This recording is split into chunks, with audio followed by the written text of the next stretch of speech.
വ്യാപാരി വ്യവസായി ഏകോപന സമിതി തിരുമേനി യൂണിറ്റ് വാർഷിക ജനറൽ ബോഡി യോഗം സംഘടിപ്പിച്ചു. ചടങ്ങിൽ വെച്ച് SSLC+2 ഉന്നത വിജയികളെ അനുമോദിച്ചു. ജില്ലാ സെക്രട്ടറി ജെ സെബാസ്റ്റ്യൻ ഉദ്ഘാടനം ചെയ്തു. EJ വിൽസൺ അധ്യക്ഷനായി. ടോമി മൂന്നാനാൽ, TS അജയകുമാർ, റോയ് ജോസ്, ജോൺസൺ പടിഞ്ഞാത്ത്, സുജിത് നമ്പ്യാർ, VG രവീന്ദ്രൻ എന്നിവർ സംസാരിച്ചു.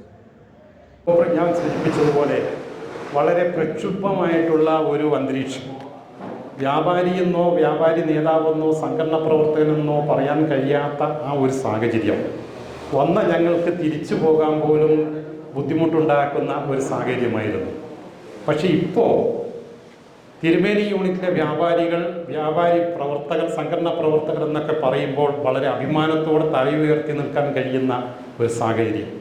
നിങ്ങളുടെ കൂട്ടായ്മയും നിങ്ങളുടെ ദീർഘവീക്ഷണവും അതിന് നേതൃത്വം നൽകാൻ വേണ്ടി ശ്രീ വിൽസൺ ഇടക്കരയും സഹപ്രവർത്തകരും ഒത്തുചേർന്ന് പ്രവർത്തിച്ചപ്പോഴാണ് ആ നേട്ടങ്ങൾ ഉണ്ടായിട്ടുള്ളത്. 2 കെട്ടിടങ്ങൾ സ്വന്തമായിട്ടും നിങ്ങൾക്കെല്ലാവർക്കും ഒന്നുചേർന്നിരിക്കാൻ കഴിയുന്ന ഒരു മിനി ഓഡിറ്റോറിയം ഒക്കെ നിങ്ങൾ ക്രമീകരിച്ച് വളരെ സന്തുഷ്ടരായി കഴിയുന്ന ഈ യൂണിറ്റിലേക്ക് വീണ്ടും ഇടക്കാലത്തിന് ശേഷം കടന്നു വരുമ്പോൾ എനിക്കും അതിയായ സന്തോഷം. അതിന് കാരണം ഞാനിവിടെ സൂചിപ്പിച്ചതുപോലെ ചെറുകിട മേഖലയുടെ പ്രവർത്തനങ്ങൾ ഭാഗവാക്കായി നിന്നുകൊണ്ട് ഏറ്റവും നല്ല പ്രവർത്തനങ്ങൾ നടത്തിക്കൊണ്ട് മുന്നോട്ടേക്ക് പോകുന്ന ഈ യൂണിറ്റിൻ്റെ പ്രസിഡന്റ് മറ്റ് ബിസിനസ് മേഖലയിലേക്കൊക്കെ മാറി എന്നുള്ളത് യാഥാർത്ഥ്യമാണെങ്കിലും നിങ്ങൾ അദ്ദേഹത്തെ ആ പദവി ഒഴിയാൻ അനുവദിക്കാതെ വീണ്ടും നിലനിർത്തുന്നു. അദ്ദേഹത്തിൻ്റെ തിരക്കുകൾക്കിടയിലുമുള്ള സമയം ഇതിനു വേണ്ടി ക്രമീകരിച്ചുകൊണ്ട് ഈ മേഖലയിൽ മുൻനിരയിൽ തന്നെ ഞാനും ഉണ്ട് എന്ന് തെളിയിക്കുന്ന തരത്തിലുള്ള പ്രവർത്തനങ്ങൾ യൂണിറ്റിലും അതുപോലെ തന്നെ സമൂഹത്തിലും നടത്തിക്കൊണ്ടിരിക്കുന്നു. 5 വർഷങ്ങൾക്ക് മുൻപ് വരുമ്പോൾ ഇവിടത്തേക്ക് കടന്നു വരാൻ ഏറ്റവും കുറഞ്ഞത് ചെറുപുഴയിൽ നിന്നും 20 മിനിറ്റോ അല്ലെങ്കിൽ 25 മിനിറ്റോ വേണ്ടി വരുമായിരുന്നു.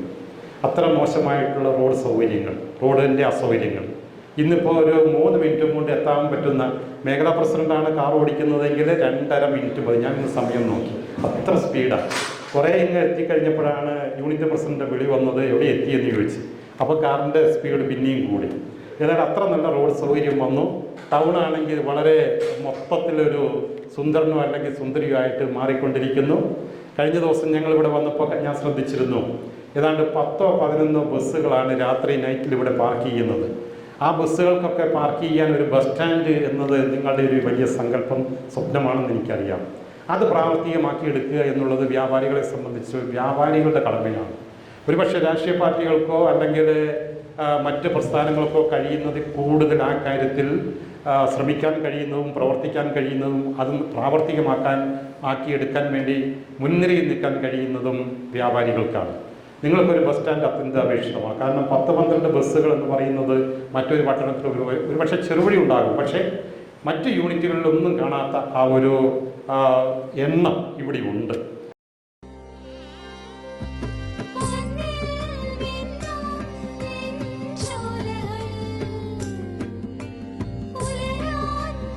ഇതെനിക്ക് തരുമോ?